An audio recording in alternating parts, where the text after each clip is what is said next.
Everyone, welcome back to my channel to a new blog. তো ব্লগের প্রথমেই জানাই সব মায়েদের হ্যাপি মাদার্স ডে। তো মেঘও আমার জন্য একটা ছোট কার্ড বানিয়েছে। এখন অতটা জ্ঞান হয়নি যে কোনো আলাদা করে স্পেশালভাবে কিছু সেলিব্রেট করবে। তো যাই হোক, ওই একটা কার্ড বানিয়ে হ্যাপি মাদার্স ডে বলেছে সকালবেলা, এটাই আমার কাছে অনেকটা বড়। তো যাই হোক, মেঘ গেছে পড়তে। আর আমার মনে হয় কি বলো তো, মায়েদের জন্য কিন্তু প্রত্যেকটা দিনই স্পেশাল, এরকম আলাদা করে সেলিব্রেট করার মতো কিছু হয় না। একটা দিন মায়েদের নয়, মায়েদের কিন্তু বছরের প্রত্যেকটা দিন মায়েদের। আজকে রোদ্দুরটা কিন্তু বাইরে ভালো উঠেছে, এদিকে জানলাগুলো আর খুলিনি। তো বাইরে কালকে বৃষ্টি হওয়ার পরে চারিদিকের অবস্থাটা ভালো হয়ে গেছিলো, আজকে আবার দেখো কীরকম ঘাম হচ্ছে। রোদ্দুরটা বাইরে কিন্তু ভালোই আছে। এখন ব্রেকফাস্ট হয়ে গেছে, তখন লাঞ্চে প্রিপারেশান হচ্ছে। আজকে ব্রেকফাস্টে পাউরুটি আর ডিম সেদ্ধ, এছাড়া আজকে কিছু স্পেশাল কিছু ছিল না। তো আজকে দুপুরে তো ভেবেছিলাম যে বিরিয়ানি বানাবো আর চিকেন করব, কিন্তু চিকেনটাই বানাচ্ছি, বিরিয়ানিটা আর করছি না। তো মায়েরা আসবে আজকে, মা আর বাবি আসবে, এমনি একটু ঘুরতে একটু কাজ আছে এদিকে, সেটাও সারতে আসবে। তো মাকে বললাম তো আমার বাড়িতে একটু খাওয়া দাওয়া করবে। তো মায়েরা খাওয়া দাওয়া করবে, তো স্পেশাল ডে বলে ভাবছি দুই মায়ের জন্য আজকে একটু বিরিয়ানি আর ফিরনি আনবো আমিনা থেকে। আমার একটু কাজ আছে আজকে বেলায়, তো যখন বেরোবো তখন ভাবছি যে ওগুলো নিয়ে চলে আসবো। তো দেখা যাক হয় কি না পসিবল, মায়েরা কখন আসে দেখি। চিকেনটাও আমি কষতে বসিয়ে দিয়েছি, মায়েরাও মোটামুটি সামনাসামনি এসে গেছে। তো আমি একটু বেরোচ্ছি একটু ফোনটা নিয়ে। ফোনটা বলছিলাম না কয়েকদিন ডিস্টার্ব করছে, তো একটু দেখাতে যাচ্ছি ফোনটায় যে কী প্রবলেম হচ্ছে। অ্যাকচুয়ালি এটা তো 1 ইয়ারের ফোন, বেশি দিনের ফোনটাও নয়। সবে এই নতুন ফোনে যদি এত প্রবলেম হয় তো খুব সমস্যার বিষয়। তো ওই জন্য আমি আরও একটু বেরোচ্ছি, আজ যে সানডে আছে, ওরও একটু টাইম আছে হাতে, ওই জন্য যাচ্ছি। মেঘের খাওয়া দাওয়া হয়ে গেছে, যেহেতু আজ সুইমিং আছে, একটু তাড়াতাড়ি খাওয়া দাওয়া করে নিয়েছে। না সকাল থেকে যেন ভালো লাগছে না, কেমন যেন একটু উইক লাগছে, মনে হচ্ছে একটু রেস্ট নিলে ভালো হয়, কেন জানি না। এই যে শোরুমে পৌঁছে গেছি, দেখাই এবার ফোনটা।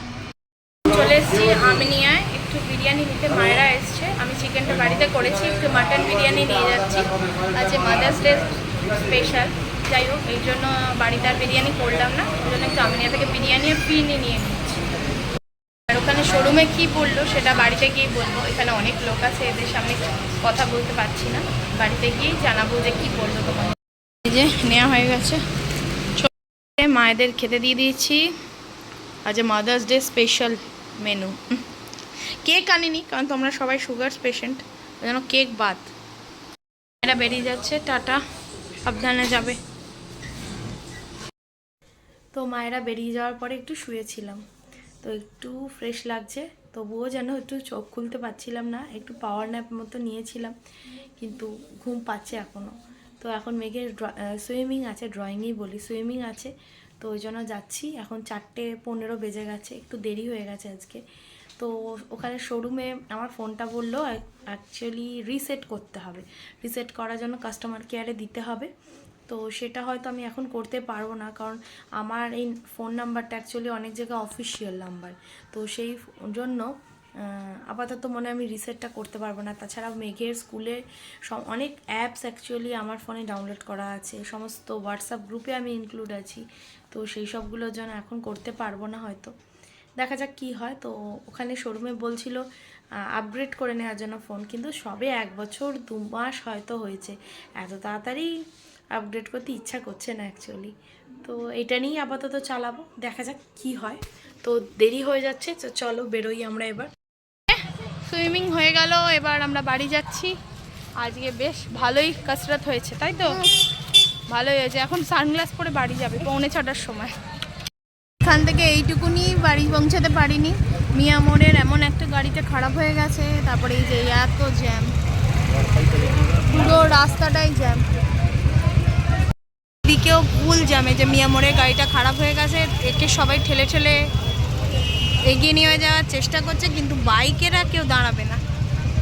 ওহ কি অবস্থা।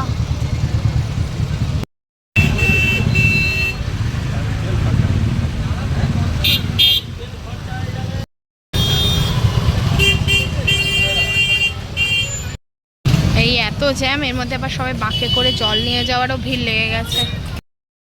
বাপরে বাপ, এ তো জ্যাম শেষই হচ্ছে না।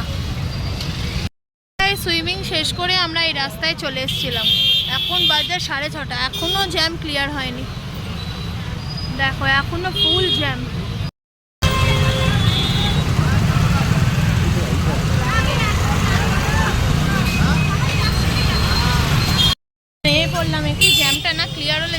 না, ওর পায়ে ব্যথা হয়ে যাচ্ছে।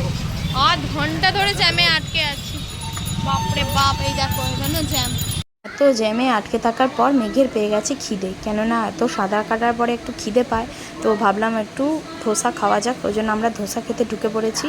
ওকেও দিয়ে দিয়েছি, আমরা একটা নিয়ে নিয়েছি। Good morning everyone. তো কালকে এসে এতটা শরীরটা খারাপ হয়ে গেল, ওই জন্য আর কিছু শ্যুটই করতে পারিনি। অ্যাকচুয়ালি ওই জ্যামে আটকে থেকে নাকি কে জানে শরীরটা ভীষণ অস্বস্তি হচ্ছিল। তো দেখলেই ধোসা খেলাম আমরা ওখানে, ধোসা টোসা খেয়ে এসে বাড়িতে একটু চা খেলাম। চা খেয়ে শরীরটা যেন মনে হচ্ছে প্রচণ্ড ঘুম পাচ্ছে, প্রচণ্ড টায়ার্ড লাগছে। তারপরে এসিটা চালিয়ে একটু শুয়েছিলাম, কখন ঘুমিয়ে পড়েছি সত্যি কথা বুঝতেই পারিনি। একদম ঘুম ভেঙেছে মাঝরাতে, তখন দেখি সবাই শুয়ে পড়েছে। তো ওই জন্য আর কিছু শ্যুটও করতে পারিনি। এই সকালবেলা উঠে বেশ ফ্রেশ লাগছে এখন। এখন বেজে গেছে 8টা। তো মেঘের আজকে পড়া আছে, তো মেঘ পড়তে গেল। তো এইসব করে আমি ভাবলাম যে না, ব্লগটা কালকে থেকে কন্টিনিউ হচ্ছে, তো এন্ড করব। এবার আরেকটাও নিউজ তোমাদের সাথে শেয়ার করার আছে, যেটা ভেবেছিলাম আজকে ব্লগেই শেয়ার করব, কিন্তু আর সেটা হলো না। তো ঠিক আছে, নেক্সট ব্লগে তোমাদের সাথে একটা নিউজ শেয়ার করব। সেটা কী নিউজ সেটা জানার জন্য অবশ্যই তোমাদের চেক করতে হবে পরের ব্লগটা। তো এখন আপাতত ব্লগটাকে এন্ড করছি। যদি কিছু ভালো লেগে থাকে আজকের ব্লগের, অবশ্যই লাইক কমেন্ট শেয়ার সাবস্ক্রাইব করতে কিন্তু ভুলো না। দেখা হচ্ছে নেক্সট দিন আরও একটা এক্সাইটিং ব্লগের সঙ্গে। Till then tata, bye by.